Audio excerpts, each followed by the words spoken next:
Cavalcante e este é o podcast Além da Curva.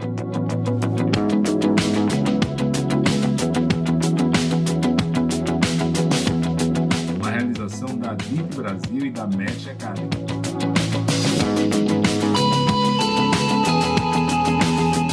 Aqui eu coloco em prática a minha paixão por difundir conhecimento e ajudar as pessoas e empresas. E você terá um encontro marcado com as lideranças e empreendedores que estão fazendo a diferença nos setores imobiliário e turístico do Brasil.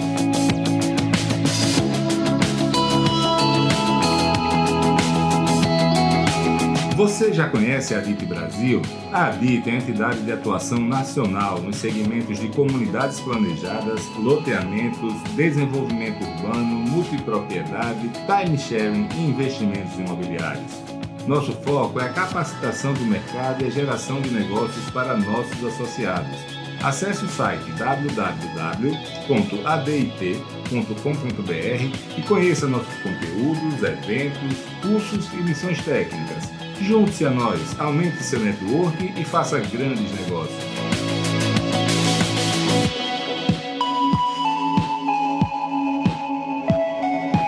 A MET traz para o Brasil um novo conceito de união entre conteúdo de qualidade e geração de negócios. Temos uma ampla gama de soluções para o fundo imobiliário, fruto de uma sólida rede de relacionamento com os principais gestores de recursos do Brasil. Se você precisa de recursos para seu empreendimento, fale conosco.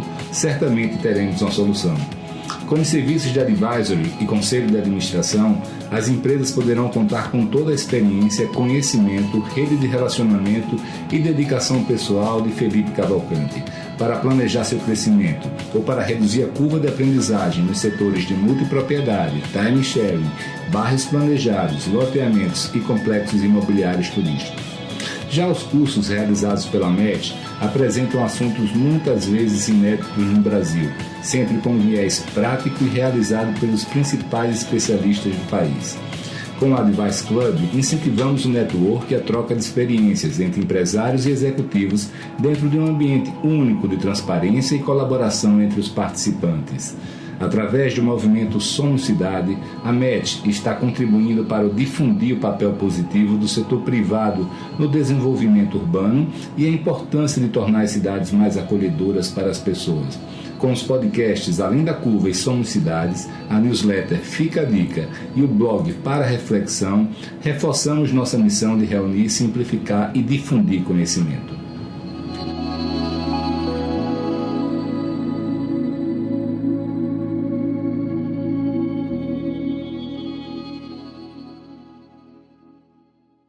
Olá, pessoal, tudo bem com vocês? Aqui é Felipe Cavalcante, mais uma vez, no podcast Além da Curva. A gente vai conversar hoje com o meu amigo Irapuan Dantas. Irapuan é um especialista em mercado de capitais, não só no link entre mercado de capitais e mercado imobiliário, mas também em ligar o resto do Brasil à Faria Lima. Iniciou pelo Nordeste, hoje ele atua em todo o Brasil. Ele vai contar um pouco dessa história para a gente, né, mas também vai contar os planos dele para a Comissão de Mercado de Capitais, né, de Fundo de Investimentos da DIT. Irapuan, seja muito bem-vindo, meu amigo. Muito obrigado, Felipe. Obrigado aí pela oportunidade, pelo papo. Sempre conversar com um amigo é engrandecedor e vamos aqui tentar levar conhecimento, informação, que é aquilo que a gente tem feito aí durante esses anos aí, pela nossa entidade ADIT, que você nos proporcionou. Bacana. Primeiro, meu maior desafio vai ser de chamar de Irapuan, né? Então, não chamar os amigos pelo apelido que está acostumado é uma dificuldade. Mas vamos lá, Irapuan Dantas. Durante uma hora a gente consegue. Consegue. Irmão, deixa eu te falar uma coisa, né? Assim, você foi convidado pelo Caio para ser o presidente da comissão da DIT, que vai cuidar dessa relação com o mercado de capitais e os empreendedores. Conta um pouquinho mais o que é essa comissão, como ela funciona e quais são os planos dela. Veja, o objetivo da comissão é legal que ela se confunde até um pouco com o que a gente faz no dia a dia, que o objetivo da comissão é exatamente deixar, trazer as pessoas, aproximar as pessoas, quando eu falo os incorporadores e ali os nossos participantes da ADIT, para o mercado de capitais. né? Ela está um pouco desafiadora nesse ano, porque é um ano que a gente vai discorrer um pouco sobre isso, é um ano mais difícil, em função da falta de liquidez do mercado, né? Então a gente está uma taxa de juros aí já há algum tempo aí nessa faixa de 13,75, e aí o dinheiro basicamente ele some do mercado, né? As pessoas preferem comprar título longo prazo, e aí você tem essa crise de liquidez para o setor. Então é uma comissão que esse ano ela está mais desafiadora em função desse momento, mas eu acho que esses momentos são os melhores para a gente poder redirecionar projetos, conhecer novas alternativas de funding, né? Então a gente fica criativo exatamente quando acontecem esses movimentos que são, deixa eu chamar assim, disruptivos, né? Então, o objetivo aí da nossa comissão é esse, é aproximar o mercado de capitais, dos incorporadores, da construção civil e da ADIT como um todo. Cara, e a DIT tem feito, né? Pô, a gente começou em 2006 o Nordeste Invest. E depois eles transformou no Adit Invest, que é esse momento do ano, é o ponto de encontro dos investidores com incorporadores e loteadores de todo o Brasil. É óbvio que você deve dar uma reforçada no Adit Invest, mas quais são as outras ações que você tem planejado aí para fazer essa aproximação? A nossa ideia na comissão é a gente ter um evento no Centro-Oeste, possivelmente em Cuiabá, para poder levar também um pouco a DIT para aquela região, que é uma região extremamente rica e que também tem pujança no mercado imobiliário, e fazer um outro evento em paralelo, que deve ser mais ou menos ali, talvez setembro, outubro, na Bahia. A gente vai ter um evento agora ali de na Bahia, mas seria um invest ali, invest não, seria um mini invest, vamos chamar assim, em Salvador, para a gente também pegar ali aquele interior da Bahia, que você pega o pessoal do Espírito Santo, então você conseguir não ficar só concentrado aqui no nosso Invest, que é dia 2 de agosto, aqui em São Paulo, né? Então, dessa forma, acho que a gente consegue levar mais conhecimento aí para a turma. Tem sido, mais uma vez aqui, eu vou começar a discorrer o momento de mercado, Felipe, porque ele também fala um pouco das dificuldades e como é que a gente pode trabalhar melhor essa comissão e também até como provocação para as pessoas que vão ver esse nosso podcast aí, também nos provocarem, né? Então, vou contar um pouquinho, se você me permitir, do contexto aí dos últimos anos, como é que a gente está e como é que eu acho que vai ficar o nosso mercado, né? Não, perfeito, meta a bronca, cara. Tá. Então, assim, basicamente, o mercado imobiliário no Brasil, ele sempre foi começou sendo um mercado bancarizado, né? Então, vieram a turma do loteamento, eu acho que a DIT foi um grande vetor para a turma do loteamento acessar o mercado de capitais, e para o mercado de capitais também foi muito importante a DIT, porque o mercado também se mudou muito, passou a conhecer mais diretamente os incorporadores, que não são só aqui de São Paulo, do Rio Grande do Norte, da Paraíba, do Ceará, do Piauí, do Norte, né? Onde a gente tinha abrangência como entidade, acho que ela foi um grande veículo que aproximou esse mercado. E, basicamente, o mercado de capitais ele começa a entrar nesse mercado imobiliário financiando essas carteiras de loteamento, porque são as carteiras que até hoje os bancos têm dificuldade de financiar esse tipo de produto por diversos motivos. Existe nessa parte do loteamento uma informalidade muito grande, apesar de que hoje a gente percebe que o nível de governança dos loteadores melhorou muito, né? Até por força do mercado de capitais. A gente também tocou muito nesse tema aí durante os últimos 10 anos aí na ADIT, sobre melhorar a governança, transparência, controle de carteira, etc., né? E aí, esse mercado vai evoluindo, ele começa pelo loteamento, aí daqui a pouco vem essa crise de 2015, né, que foi 15, 16 e 17 ali, que todo o mercado imobiliário sentiu bastante. Não vamos entrar em detalhes do motivo, todo mundo sabe, mas todo o mercado sentiu. E aí, mais uma vez, numa taxa de juros muito cara, que a taxa de juros subiu muito naquela época, passou até dos 14, vem o mercado de capitais em plena crise, e aí começa a financiar mutuário, começa a fazer desligamento de mutuário, então começam a vir algumas empresas que operavam home equity, começam também surgiram várias empresas para fazer desligamento, porque a grande dificuldade da construção naquela época era desligar, né? Então você finalizava o empreendimento, mas os bancos não podiam, questão de caixa, financiar, carregar, um momento de crise, incerteza, e aí o mercado de capitais foi lá e cumpriu esse papel e ajudou bastante. Irapuã, nesse caso, você está falando de incorporação ou de loteamento? Nesse caso específico, Felipe, é mais de incorporação vertical, porque a gente comentou no começo o seguinte: o mercado de capitais ele entra nesse mercado imobiliário, primeiro nos loteamentos, porque não era um mercado bancarizado, aí no segundo momento ele começa a financiar o vertical também, né? Você começa a aparecer os fundos para financiar as obras verticais, o mutuário, começa com as obras. E existe aí, a gente vai falar sobre isso também, depois que eu contextualizar essa linha do tempo aqui que estou tentando construir, né? Então, assim, você vem nesse segundo momento, ele começa a entrar no mercado de incorporação vertical, financiando os mutuários, que isso aconteceu ali em 15, 16, 17. Aí depois você vem em 18, 19, o mercado começa a retomar, aí os fundos começam a ter um apetite para financiar a edificação, né? Financiar os prédios, a incorporação. E com a pegada legal, que era o seguinte: o mercado de capitais ele tem um custo, os fundos, quando eu falo mercado de capitais aqui, lê-se a indústria de fundos imobiliários. Eles começam a financiar e começa a melhorar o produto em relação ao banco.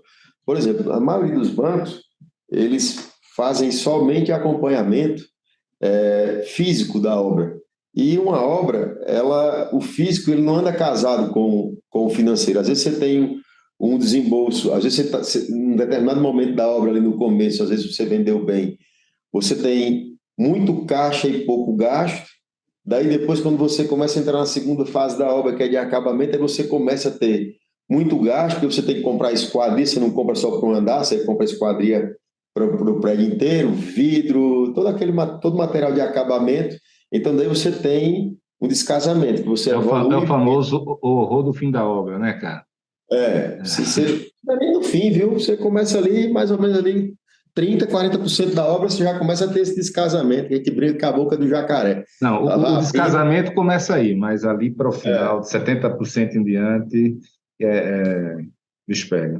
E aí é o seguinte: quando você está nesse modelo bancário, apesar do custo ser mais eficiente, mas o banco ele vai lhe repassando, você vai medindo, mediu, pagou, mediu, pagou, mediu, pagou, e via os fundos a gente tem mais liberdade, cada operação é uma operação diferente, é uma alfaiataria, eu brinco, né? Cada projeto é modelado de uma forma específica para aquele produto, né? Daí a gente consegue pôr alguns gatilhos, a parte de ferro, você vai comprar ferro, vamos comprar o ferro para a obra inteira, eu preciso só entender quem é teu fornecedor, para saber se ele vai entregar, e aí a gente já faz uma aquisição de ferro para a obra inteira, de esquadria, de elevador, de outros materiais que têm um custo relevante. Com isso, o incorporador pode negociar, às vezes, uma condição de pagamento à vista, num prazo mais curto com o fornecedor, e aí ele tira o impacto da própria taxa um pouco mais cara nessas negociações. E não carrega essa barriga, porque nessa barriga o incorporador precisa acessar de novo o mesmo banco ou outro banco para corrigir ali a deficiência de capital, né? Então, o custo que ele achava que era um passa a ser outro, porque ele está pegando 2 vezes o dinheiro para a mesma coisa. Então, você vê essa fase. Daí a gente veio, contando aqui um pouco a linha do tempo, né? Entramos em pandemia, Inclusive, fizemos muitas lives aí na pandemia para a gente saber se o mundo ia se acabar ou não. Inclusive, fizemos uma lá, fizemos com você, fizemos lá pela DIC, e graças a Deus não se acabou. E ali na pandemia, somente no segundo semestre de 2020, então você vê o mercado imobiliário, fundos de investimento começando a dar um ramp-up assim, gigante, né? A turma começou a captar muito, a construção civil passou a ser, de novo, ela foi impactada de forma positiva com a pandemia, as pessoas com necessidade de morar melhor e etc. Não vamos mais voltar a esse tema que a gente já conversou bastante sobre ele. E aí nós surfamos uma onda muito boa na parte da indústria de fundos de investimento. Então, assim, você abria um fundo, montava lá, abria captação, era 200, 300, 500 milhões, assim, em uma chamada facilidade, só. né? Uma facilidade, né? O dinheiro veio de uma forma, veio fácil. Mas, assim, simples, né? Taxa de juros muito barata, né? Eu brinco que a taxa de juros também pegou pandemia, né? Ela sofreu com a pandemia, a taxa de juros. Agora nós estamos pagando o preço, estamos sofrendo a consequência de ter tido uma taxa de juros que a gente não deveria ter. Talvez se não tivesse aquela taxa de juros mais barata, hoje a gente tivesse mais equilibrado, né? Mas passou. Então, nessa linha, taxa de juros muito barata, então os fundos captaram bastante e a construção civil pujante, como ainda está, acho que diminuiu um pouco os lançamentos, mas está muito equilibrado, eu não vejo ainda uma distorção muito grande. O momento é um momento mais difícil, mas eu não vejo essa distorção. Daí, do meio do ano passado para cá, questões políticas, questões políticas internacionais também, fatores externos, guerra, taxa de juros muito cara, aconteceu o que a gente já imaginava que poderia acontecer, que é você ter de novo uma recessão, né? Você começa a ter uma recessão, o investidor, uma taxa de 13,75, diz, por que é que eu vou correr risco se eu posso estar com meu dinheiro aqui guardado, com liquidez? Então, assim, eu não vou investir nada agora, vou esperar, ver o que é que vai acontecer. Daí o dinheiro começa a assumir um pouco do mercado, né? Então, aí nessa batida, o que é que acontece? Alguns fundos que vinham fazendo chamada, follow-on, captando, cada 3 meses, 4 meses, lançava uma nova oferta, captava. E na sequência, para poder fazer frente a esses financiamentos de obra que os fundos, alguns fundos se comprometeram com incorporadores, então ele tinha que ir chamando capital e ia honrando a obra, porque ele fazia os aportes dos CRIs de obra por tranches, para não impactar muito o carrego de taxa de juros para o incorporador. Então, esses fundos passaram a não captar, né? ou captar muito menos, né? Em função do momento. E aí você começa a ter problemas. Eu preciso pôr dinheiro na obra, mas não tem mais dinheiro, porque o dinheiro acabou. Aí começa o fundo ter que vender uma operação que ele tem para outro fundo para fazer caixa, aí o mercado começa a se acomodar, e aí todo mundo põe o pé no freio. Ninguém quer fazer novos compromissos quando tem alguns compromissos que vêm do passado que precisam ser honrados, precisam ser finalizados, porque para o fundo e para o incorporador é um prejuízo gigante deixar uma obra parada por falta de recurso, né? E aí, nesse momento, a gente tem dificuldade de captação, né? Os fundos estão com dificuldade, as ofertas que estavam previstas ali para março, fevereiro, março, a turma está adiando aí para julho, talvez agosto ou setembro, sempre esperando uma sinalização de queda de juros para ver se o mercado movimenta. Essa queda de juros, rapidamente, ela é importante porque na hora que você cria um cenário de queda e que tem um viés futuro de queda, aí o investidor já quer radiar na taxa de hoje. Então aí o fundo passa a ser atrativo de novo, ele sabe que o cara vai comprar papel mais caro hoje e a taxa vai cair, ele vai estar radiado por cima, né? Puxa oportunidade. Então, isso deve acontecer aí no segundo semestre. né? Mas a realidade, Felipe, que a gente tem vivido é uma realidade de escassez, de fato, de funding. A gente tem feito algumas aqui, como empresa aqui, a gente tem feito algumas operações, mas, sei lá, nós não estamos fazendo aqui 1/10 do que a gente fazia ali, segundo semestre de 20, 21 e começo de 22. Né? Então, realmente, você tem uma retração. Irafan, deixa eu só tentar resumir aí o que você falou para a turma que está ouvindo, que possa não ser tão familiarizada. Mas, basicamente, quando um incorporador loteador fecha um contrato de funding, de investimento com fundo, muitos loteadores e incorporadores, inclusive, não querem receber todo o dinheiro na cabeça, porque isso vai gerar ele vai ter que pagar essa taxa de juros. Ele vai carregar esse dinheiro. Então, assim, ele diz, não, eu prefiro receber em tranches, ou seja, em parcelas, né, conforme a evolução da obra. E aí, qual é o ponto aqui? É que, com essa escassez de recursos, por causa da taxa de juros, os fundos não estão tendo acesso mais a esse recurso, né? Então, a minha pergunta é a seguinte, Irapona, você está vendo muito problema de default por parte dos fundos, porque a gente sempre fala de default por parte das incorporadoras e loteadoras, mas já houve caso que você soube no mercado de fundos que não conseguiram aportar o valor combinado? Infelizmente, sim. E isso é um outro problema que também está impactando as nossas captações, porque começa a se falar mal dos fundos imobiliários porque eles não estão conseguindo honrar os compromissos, aí começa uma bola de neve, né? Então, infelizmente, sim. Você vê alguma mudança no horizonte nos próximos 6 meses? Não. Você acha que com a inflexão da taxa de juros, esses fundos começam a captar mais ou não? Começa, Felipe. Eu acho que na hora que o juro começar a baixar,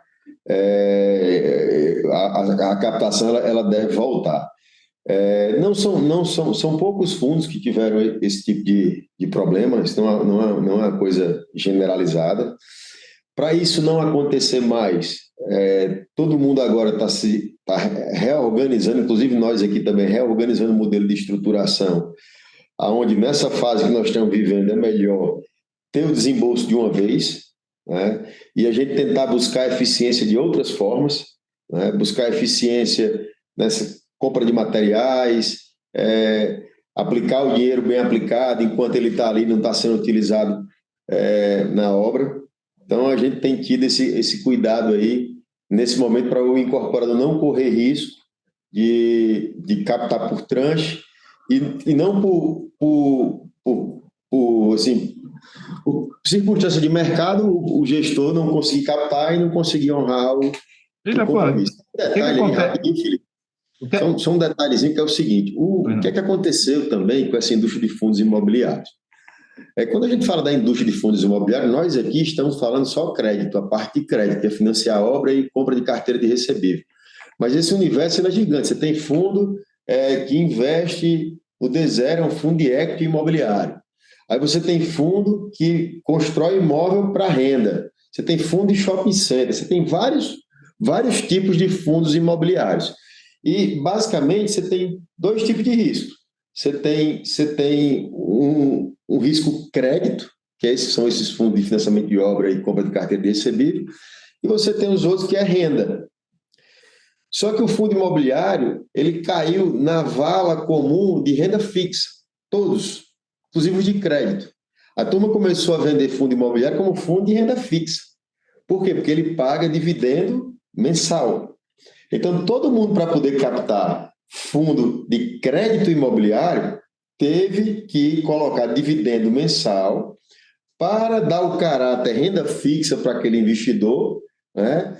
E aí também foi um motivo que captou-se bastante. Nós estamos pagando essa conta também, tá? Porque crédito é crédito, renda é renda, são dois bichos distintos. O crédito ele pode dar problema, né? A construtora pode entrar em RJ, pode acontecer de repente em uma região específica, por exemplo, que é abastecida, o emprego vem de algumas indústrias que estão sofrendo bastante, você tem demissão em massa, e aí o cara para de pagar. Como Macaé naquela época do Como Macaé é um exemplo. Macaé até hoje ainda sofre. Irapuã, já que você falou disso, vamos mudar o foco aí dos fundos para esse outro tipo de problema, né? A gente teve agora, recentemente, empresas do setor de multipropriedade, uma empresa específica que entrou em RJ e está maior confusão em relação a isso, tá? Isso está afetando a imagem do setor de multipropriedade ou as pessoas, os gestores entendem que é algo focado em determinada empresa ou grupo econômico? Veja, Gramado é um destino turístico consolidado, não tem nem o que a gente falar, né? É um destino turístico extremamente consolidado. Essa situação, ela sim afeta o mercado, porque, mais uma vez, é a história da vala comum, né? Então, você não pode comparar um multipropriedade lá em Gramado, que recebe, salvo engano aqui, 8 milhões de turistas, com um multipropriedade lá em Natal. Não dá para comparar, né? Natal é a minha cidade. Estou falando Natal porque é a minha cidade, eu posso falar, que é propriedade. Então, assim, vamos mais adiante. Você não pode comparar, por exemplo, com Pipa. Né? Mas assim, então não na minha opinião, então não deveria acontecer isso em Gramado, já que ela tem um turismo tão forte, não? Teoricamente não, mas a gente tem que lembrar o que eu falei lá atrás, cada estruturação dessa é uma alfaiataria. A gente não sabe avaliar o que é que aconteceu dentro dessa estruturação, né? Desses CRIs que foram feitos lá no grupo Gramado Parque, assim, a gente não tem conhecimento para poder, na verdade, falar. Na verdade, tem, né? Mas não deve. Então, assim, então a gente não sabe o que é que aconteceu, né? Mas eu acho que isso é um caso isolado. Isso não é. É tanto que você olha para outras operações que tem na região e você vê que as coisas estão andando bem. Os próprios empreendimentos da Gramado Parque, se você for visitar, eu já visitei, já me hospedei, inclusive, são empreendimentos excelentes, excelentes. Cara, e como é que está isso? Você mencionou agora isolado, e aí você não tem como julgar, sem conhecer, você não tem como julgar o que é que aconteceu, se é um problema da empresa, se foi um problema da operação, é difícil você julgar.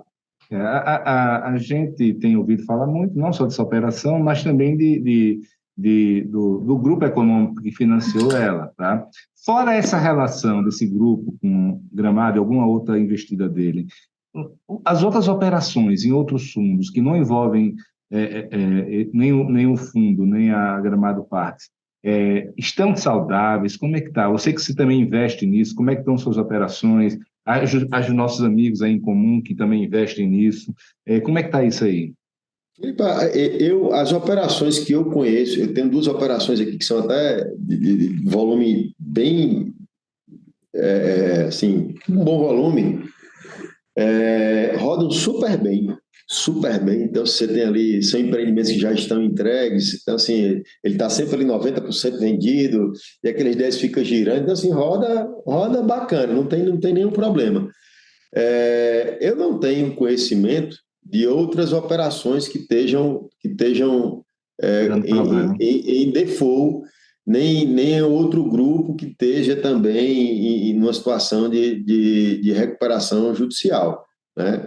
Eu não tenho conhecimento. Então, assim, falar do setor de multipropriedade para crédito, eu, por exemplo, não tenho problema nenhum em avaliar e financiar. Inclusive, estamos aqui com mais duas operações de multipropriedade que a gente está finalizando a estruturação, esperando o melhor momento de mercado aí para poder distribuir. Eu não vejo nenhum problema no setor, pelo contrário, eu gosto. É um setor que tem margem, tem gordura. Agora tem seu desafio, né, Felipe? Tem um desafio que é o desafio da venda, é o desafio do serviço, né? É o desafio do próprio incorporador que entra nesse setor achando que é real estate, mas ele não é real estate, ele é um setor de serviço que embaixo tem o real estate, né? Então, às vezes o desenvolvedor está muito mais preocupado com o ganho dele como real estate do que como o próprio projeto em si. A gente sabe que são poucas pessoas que se preocupam de fato com o que está entregando. Você passou muitos anos estudando setor de multipropriedade, olhando a distância, depois começou a aprofundar, né? E a gente conversou muito sobre isso antes de você entrar. E eu quero saber aqui o seguinte: quando você está analisando uma operação hoje, com todo o conhecimento que você teve, não só antes por estudar e ver o mercado, como agora que está com a mão na massa, Quais são os cuidados que você toma, né? Você citou alguns, eu queria que você fosse mais enfático. Quais são os sinais de alerta, por exemplo? Se tiver isso, é problema. Felipe, quando eu vou ver qualquer projeto de multipropriedade, a primeira coisa que eu quero entender é quem é o público final, quem é o comprador. Se é classe A, se é classe B, se é classe C. É o primeiro entendimento, né? Depois que você entende quem é o público que vai consumir aquele produto, aí você vai subir na escada. Agora vamos ver se o produto está adequado para o público qual ele foi destinado, né? Antes disso tudo, eu só vejo muito propriedade em destinos turísticos consolidados. Essa é a primeira já, é a primeira de todos. Eu acho que o modelo de se criar destino com multipropriedade é muito desafiador. Não vou dizer que não pode acontecer sim, mas é um movimento muito desafiador e para a gente que trabalha com crédito, a gente não tem bolso para esse tipo de desafio. Existem outras estruturas que conseguem investir nesse tipo de desafio, a gente não consegue. Mas vamos lá, na hora que a gente viu que o produto está adequado ao público que ele se destina, aí nós vamos entender agora que tipo de serviço ele está entregando, né? E basicamente, isso anda extremamente alinhado com o comportamento da carteira, tá? Então, se a gente entra no Reclame Aqui, vai entender quais são as reclamações que tem lá do serviço do multipropriedade, vamos entrevistar algum outro comprador, e normalmente é impressionante como a carteira, a pontualidade da carteira, ela anda diretamente proporcional à satisfação do consumidor final, tanto na parte de extrato como o pagamento mensal. Então, para mim, esse é o primeiro grande desafio, é entender esse mecanismo. Daí depois a gente vai ver parte de governança, controle dessa carteira de recebíveis e, principalmente, a longevidade do projeto, porque tem um tema, Felipe, que você, como chama assim, você é o papa desse assunto aí de multipropriedade, mas tem um tema que eu já comecei até com o Caio, eu já soltei assim, para a gente, inclusive, discutir na ADIT, que é o seguinte: o mercado secundário de multipropriedade, né? Nós estamos falando que a multipropriedade ela tem um título, mas eu ainda não vi ninguém negociar esse título no mercado secundário.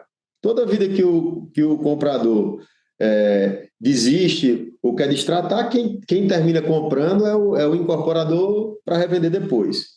Então, eu ainda não vi nenhuma empresa criando uma plataforma para secundário, né?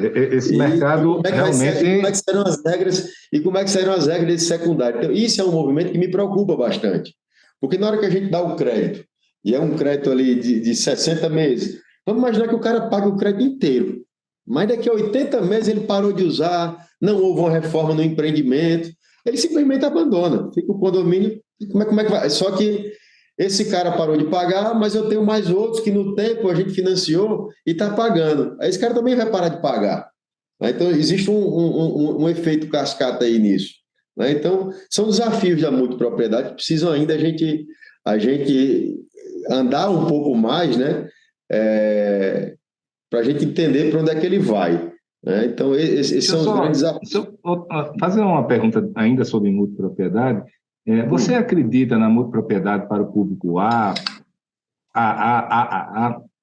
Você botaria seu dinheiro nisso?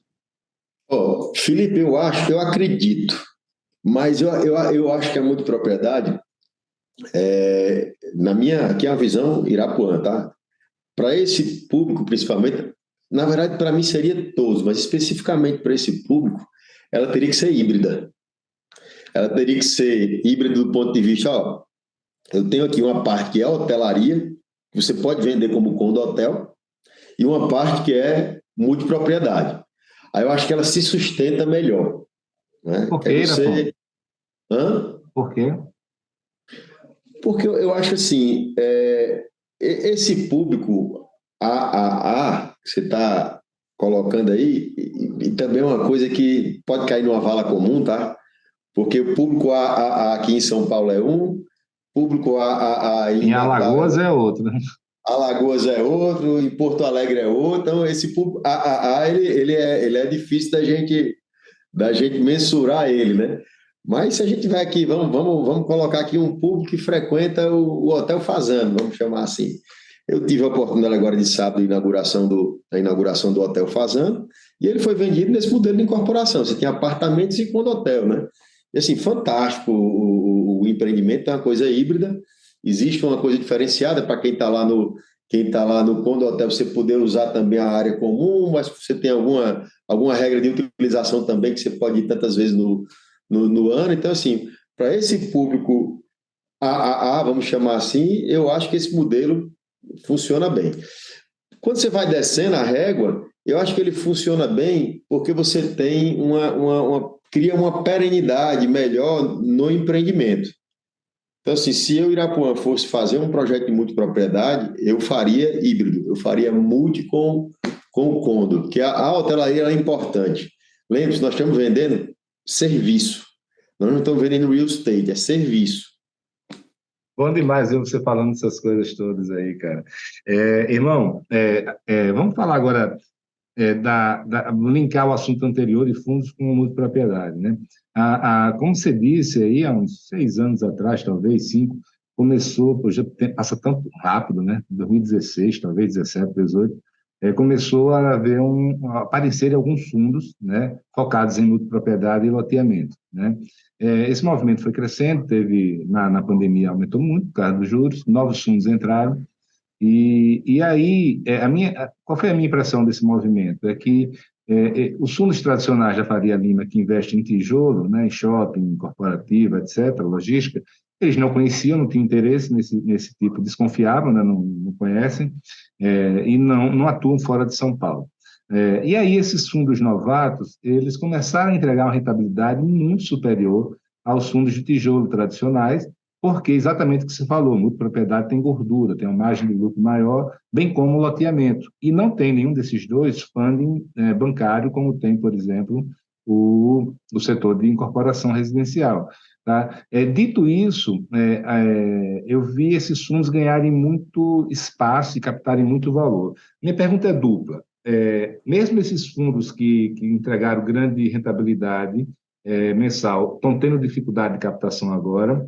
E segundo, os fundos tradicionais, vamos dizer assim, mais paulistas, eles estão fazendo algum movimento de reação para oferecer também recursos para loteamentos e multipropriedade, para que com isso ele consiga fidelizar os seus clientes que possam estar migrando para os fundos novos? Veja, Felipe, vamos lá. Esses fundos de multipropriedade ali que surgiram, 16, de muito não, fundos que começaram a financiar essas operações, como você falou, eles rentabilizaram muito bem o cotista. Eu acho que esses fundos também estão sofrendo muito em função do aumento de taxa e a desinformação de que isso é renda fixa. Aí o cara também começa a apertar o fundo porque quer mais rentabilidade e a taxa de juros subiu muito e você não consegue entregar porque você já está redeado na operação que você fez há 2 anos atrás, ou 3 ou mais. Então você tem um desequilíbrio. Acho que isso se harmoniza já, tá?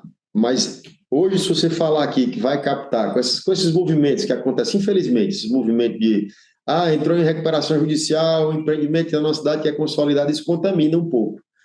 Então, está mais difícil captar para esse setor. Está mais difícil. Não é que não dê para captar, mas está mais difícil. Aí, aquele movimento que eu comentei, filho, no começo, que essas dificuldades, elas são boas porque elas são disruptivas e aí a gente tem que pôr a criatividade para fora, né? A gente precisa pensar, vamos lá, como incorporador, rapaz, como é que eu vou trazer mais segurança? Como é que eu vou trazer mais transparência para eu convencer uma casa que já está sofrendo com isso, ou um mercado que está sofrido com esse determinado produto, como é que eu vou convencer ele? Então, as melhorias, elas acontecem exatamente nesses momentos que você não consegue ter sucesso de captação e aí você precisa se reorganizar, né? E é o que eu acho que o mercado está fazendo. E me dá um exemplo aí, cara, ou alguns exemplos disso, né? Eu gosto de dizer o seguinte: se você vai dar 1 milhão para um arquiteto de verba para um projeto, ou 100 mil, no final, quando você dá 100 mil, a criatividade muitas vezes aflora muito mais porque exatamente a pessoa precisa se mexer e sair do conforto. Nesse nosso caso aqui, o mercado de capitais está conseguindo ser criativo e oferecer alternativas, já que está com essa restrição de captação de um lado, receio do incorporador do outro? Tá. O que é que a gente está fazendo, Felipe? Veja, como é que funciona esse mercado, né? Você tem ali FIIs e você tem FOFs, né? Que são fundos que investem em fundos. Houveram várias captações nesse período de 20, 21 e 22.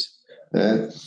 Aí, quando você vai captar um fundo, basicamente, você vai numa casa grande dessa, pega uma rede de agente autônomo de investimento, aí ele faz uma rodada e capta para o fundo. Aí esse fundo aí tem um FII, né? Tem um FII de captação.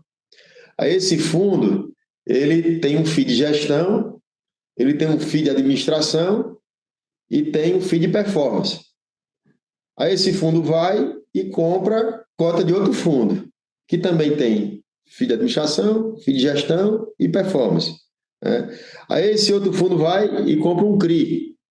Ou pode ser até que esse primeiro nem passe pelo outro, possa comprar um CRI direto também. Mas você tem uma cadeia aí de FIIs. O que é que eu estou querendo dizer? Que o valor que o investidor ponta final enxerga é bem diferente do valor que o tomador do crédito ponta final tá emitindo papel. Tá? Então vamos imaginar aqui, um papel que o incorporador está emitindo aqui a IPCA mais 12, esse cara aqui da ponta está vendo IPCA mais 6, 7, no final líquido para ele. Tá? Então, assim, existe uma distância. O que é que a gente está fazendo para poder gerar eficiência? A gente está eliminando, diminuindo a cadeia, vamos chamar assim, a cadeia dos FIIs. Então, hoje nós estamos montando produtos para vender direto na base de agentes autônomos, para investidores qualificados e investidores profissionais. Então, eu diminuo gestão, eu diminuo administração, eu diminuo performance, eu diminuo o FII de captação. Eu só vou ter o FII de captação do próprio agente autônomo. Então, se encurta essa cadeia, eu consigo rentabilizar melhor o meu investidor ponta final. Então, meu papel fica mais atrativo em relação ao CDI. Então, eu consigo emitir um papel que esse cara ponta final, ele jamais teria um papel, por exemplo, IPCA mais 10, né? Ou IPCA mais 12. Mas ele compra a cota de um fundo que entrega para ele IPCA mais 6, 7, né? E que tem o mesmo papel embaixo. É o fundo que vai comprar esse papel, mas ele não tem acesso a esse papel. Então, nós estamos hoje produzindo papéis para ofertar nesse mercado dos agentes autônomos de investimento aí o Brasil inteiro. Na outra ponta, eu consigo, inclusive, baixar o custo de captação para o incorporador. Então, esse eu acho que vai ser o novo impulsionador do mercado imobiliário, tá? Eu acho que isso aí é que vai... Tem nome esse produto, cara? Não, que na verdade o produto é o mesmo, é CRI. Só que em vez dele ser para fundo de investimento, ele passa a ser também para investidor qualificado. Qualquer um de nós que tenha mais de 1 milhão aplicado, a gente pode ir lá comprar um pedaço desse CRI, com isenção de imposto de renda, etc. Tendo que ter uma securitizadora, o nosso risco, o risco desse investidor vai ser a própria securitizadora que vai gerir esse CRI. Então, são CRIs mais engessados, porque eles não podem ter... você convocar uma assembleia de um CRI que tem 1.000 cotistas, você não vai conseguir, vai ser um show de horror. Então, assim, vão ser CRIs mais by the book, né? Melhores estruturados, vai ser muito em cima da linha, mas a gente vai gerar mais eficiência para as duas pontas e é básico, diminuindo a cadeia. É simples. Irmão, aproveitando essa questão de novidade aí, né, na indústria de fundos, a CVM recentemente mudou toda a legislação, não é legislação, é regulamentação, né? Isso. Inclusive regras de captação, etc. Você pode dar alguns exemplos do que mudou, né, tanto na captação quanto na gestão dos fundos e nas securitizações, etc.? Felipe, mudou assim, a forma de você ofertar, tanto fundo como os papéis. Por exemplo, eu posso fazer propaganda de um CRI que eu estruturei, ou propaganda do meu fundo, que você não podia fazer, né? Então, você criador do produto, você tem mais liberdade para conversar com o mercado. Eu estou sendo assim, resumindo, para não entrar na parte técnica, resumindo bastante, melhorou muito, porque você passa a acessar o mercado de forma mais direta. Você passa, como os bancos fazem, os bancos eles conversam com os seus clientes, né? Então a gente passa a conversar de forma mais aberta com os nossos clientes. Mais uma vez, dizendo, podendo pôr propaganda do fundo, ou uma propaganda do papel que eu estou distribuindo, uma nota no valor, em qualquer lugar. Então, essa para mim é a grande mudança, essa forma essa comunicação, essa melhoria na comunicação e da oferta do produto. Outro grande ponto que veio junto com essas mudanças, não é a mesma regulamentação, é a história do agente autônomo de investimento não está mais vinculado, isso passa a vigorar agora em junho, não está mais vinculado a uma casa só. E isso é que viabiliza esse produto que eu estou te falando. Então, já nós vamos começar vamos começar a trazer os agentes autônomos para dentro da DIT, para eles entenderem o que é que nós estamos fazendo, né? Porque eles também vão ser originadores de funding para a gente. Eu queria aproveitar essa deixa sua, um assunto que eu queria lhe perguntar, que é o seguinte, durante muitos anos a DIT, ela nasceu para trazer investimentos imobiliários turísticos para o Brasil, mas para o Nordeste especificamente. E eu durante muitos anos viajei o mundo todo fazendo esse papel, fazendo roadshows, etc., catequizando os investidores internacionais. Uma coisa que eu vi com muita frequência, agora é com você a bola, né? Mas o que acontece? Eu sempre via lá os setores imobiliário, incorporação, bairro planejado, hotelaria, eles sempre tentavam ter uma perna de educação dos analistas do mercado de capitais, do mercado financeiro, agentes autônomos, que lá é financial advisors. A pergunta é, dentro da comissão da DIT, você planeja fazer algum tipo de manual ou guia para investimentos sem mapeamento, sem multipropriedade, incorporação residencial, etc., nos setores que a DIT atua, cara? Felipe, eu nunca pensei nisso. É uma boa provocação que a gente precisa até ver a viabilidade disso. Mas, basicamente, o que eu pensei, e é o que eu venho tentando, que às vezes um ou outro me provoca, é o seguinte: qual é o grande diferencial nosso aqui? Existe uma linguagem que é bem diferente, que é a linguagem do incorporador, e, aliás, do próprio, quando você vai aqui para a base, vamos chamar assim dos incorporadores, você tem um incorporador vertical, você tem um cara que faz casa, minha vida, você tem um cara que faz loteamento popular, você tem um cara que faz loteamento alto padrão. Isso aqui, por si só, já é um mix, né? Um mix de pessoas que pensam de forma diferente, tá? Aí você tem essa linguagem, vamos chamar assim, mas vamos dizer que ela seja uma linguagem universal, a linguagem do incorporador, do construtor. Aí você vem aqui em cima você tem a linguagem do mercado de capitais, a linguagem dos fundos de investimento. O grande desafio, quando eu entrei na DIT, que eu venho tentando passar, é como é que a gente unifica isso? Como é que a gente faz todo mundo falar a mesma língua? E ela é de cima para baixo e é de baixo para cima, porque muitas vezes, vamos só relembrar aqui, você tem o fundo de investimento, aí embaixo do fundo de investimento você tem uma companhia securitizadora, que é quem emite o CRI, aí embaixo dela você tem um agente fiduciário, que é o cara que fica fazendo o buy the book todo dia lá para saber se está cumprindo regra ou não está. Aí você tem um agente de monitoramento de obra, se for o caso de um financiamento de obra, e você tem um agente, um service, né, que fica monitorando o recebível, e embaixo você tem o incorporador. Na grande maioria das vezes, nenhum desses caras aqui, exceto o cara que faz a medição de obra, ele nunca foi num canteiro de obra. Ele não sabe como é que funciona, ele não entende a realidade de um canteiro de obra, né?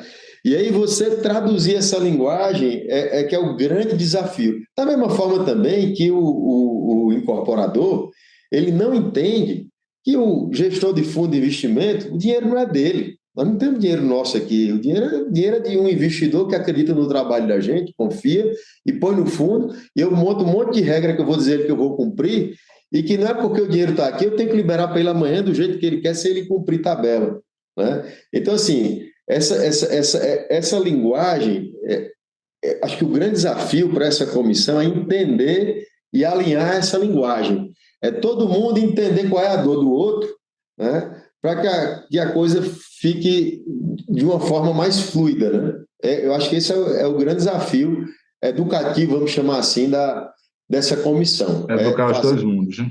Falar a mesma língua. Ô, irmão, a gente falou pouco aqui sobre incorporação residencial, né?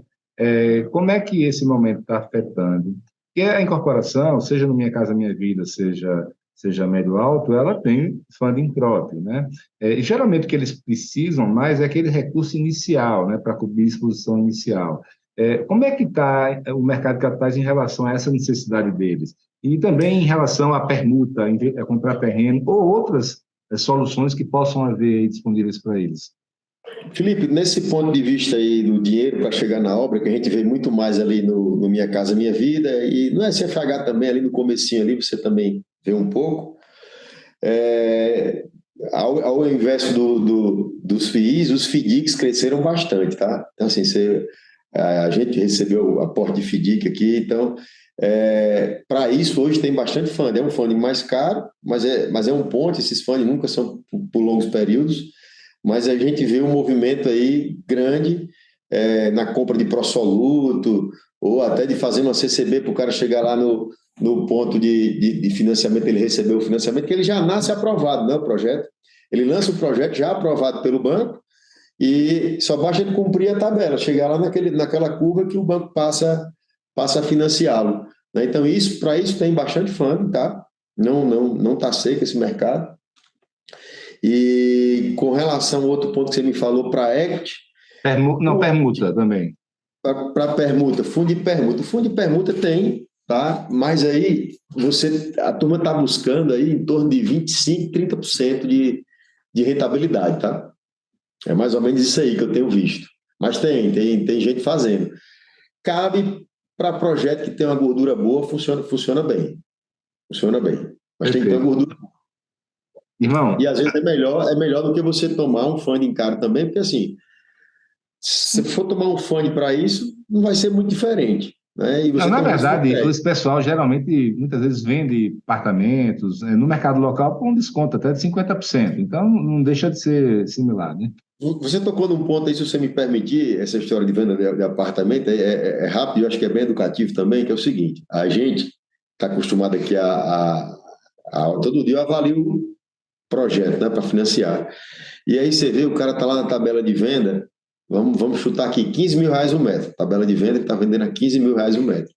Aí quando você vai puxar, a gente audita todas as vendas, a gente tem que auditar todos os contratos. Aí quando você vai ver os contratos, aí você começa a ver venda a R$ 7.000. Que venda é essa aqui? Não, porque eu tive que vender a R$ 7.000 no começo, eu precisei de dinheiro para subir a obra, aí fui vendendo, mas a tabela do cara é 15, né? O cara está vendendo a metade. Isso pode ser um câncer, é melhor o cara tomar esse dinheiro mais caro, pagar 25, 30, porque ele marcou o projeto dele a 7, ele já criou um concorrente com ele mesmo. É o cara que pode vender amanhã a 8, ou até pelos 7. Né? Para ele vender de fora novo a isso, 15... Eu sou muito procurado também, né, com pessoas querendo funding, e um outro problema é que no mercado local se passa fragilidade, ou seja, aquele cara não tem grana e precisa fazer aqui um family and friends, né, para vender pela metade do preço, ou seja, é uma sinalização de fragilidade diferente de quando você bota uma placa e toca o pau na obra ó, aquele cara está capitalizado, tá indo bem. Ninguém no mercado local entende bem, né, de cliente, corretor, essa questão de fundo. Ele sabe que a obra está andando rápido e o cara não está precisando vender cota. Também. Mas o ponto específico que eu falei aqui, às vezes você tem esse cara que é o permutante aí, vamos chamar assim, que faz esse papel, mas você define ele e deixa, ó, esses 4, 5 unidades são isso. É para isso. O que não pode é você fechou isso e continuou fazendo para poder dar ritmo de fluxo de caixa de obra. Porque quando eu vou avaliar uma garantia, eu vou avaliar pelo realizado, não posso avaliar pela tabela de vendas. eu tenho que botar pelo que está realizado, né? Se ele não vendeu uma unidade a 15, como é que eu vou dizer que vale 15? Se ele não conseguiu vender uma unidade, né? Então, esse é que é o grande desafio. Irmão, papo tá bom, mas a gente chegou no fim aqui. Eu queria que você desse suas contribuições finais aí, considerações finais, aí, qualquer coisa que tenha deixado de falar, fica muito à vontade. Bom, falando aqui que o nosso tema inicial era a nossa comissão, então acho que deu esse bate-papo aí, deu para entender um pouco o nosso momento de mercado, que eu acho que setembro tá todo mundo assim só esperando, deu uma quedinha, eu acho que a gente vai vir pegar uma fase muito boa, independente aí de governo, tá? Então, assim, é um momento mais delicado, é um momento que eu tenho conversado com várias outras casas, inclusive chamando para participar da nossa comissão, mas todo mundo fica perto da Irapã, pô, eu quero ir agora não, porque se eu for agora, eu não estou com fã de agora, tá, mas a gente precisa lá contar, educar, porque já vai vir, e aí a gente está com essa curva casada, né? Então, mas para o nosso Adit Invest, a gente está preparando aí, semana passada tivemos reunião com o Martim, estamos preparando um puta evento, inclusive trazendo essas novas formas de captação, eu acho que vai ser engrandecedor, e também mais um motivo para que as empresas melhorem mais ainda a governança, a transparência, né, para que a gente consiga pulverizar esses CRIs nesse investidor qualificado, nessa ponta final e acessar o mercado de capitais mais barato. Acho que esse é o nosso grande desafio agora, como comissão, né? E a gente tem que andar junto, o incorporador e o investidor, senão a gente não vai conseguir ter sucesso aí nessa empreitada. Acho que se a gente conseguir criar essa cultura que comprar papel direto é bom, acho que a gente vira um jogo do mercado, a gente fica mais dependente só dos fundos. Show de bola, Irapã. Cara, sucesso aí, o seu sucesso aí na comissão vai ser o sucesso da turma aí do Brasil todo que precisa acessar recursos e por que não também das casas que precisam acessar os empreendedores, né? Valeu, cara. Obrigado pelo papo. A via de mão dupla. Isso aí. Muito obrigado. Um abraço, irmão. Eu lhe agradeço. Até mais.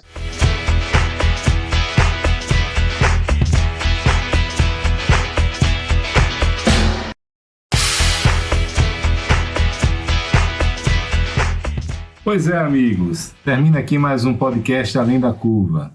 Quem quiser ficar por dentro das ações e novidades da Adit Brasil, pode visitar o site www.adit.com.br. E quem quiser conhecer mais sobre os grupos Mastermind e as soluções de funding da Match Academy, pode acessar o site www.matx.com.br.